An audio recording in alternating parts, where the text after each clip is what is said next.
Ayol faqat yemoq ichmoqqa, kiyim kechakka, turar joygagina muhtoj bo'lmaydi. Balki u achchiq iztiroblarning o'rnini bosadigan bir shirin so'zga, hayotning ayovsiz zarbalaridan qolgan yarasini silaydigan mehribon bir qo'lga muhtojdir.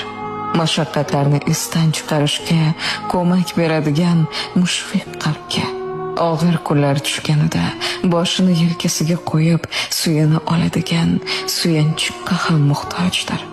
Ba'zan uni soatlarcha o'tirib dardlarni tinglaydigan bir yurakka ehtiyoj sezadi. Har doim ham ayolni moddiy ehtiyojlarini to'ldirish bilan baxtli qilib bo'lmaydi. Mehr bilan parvarish qilmagan gulingni qaysi tuproqqa ekma, foydasizdir.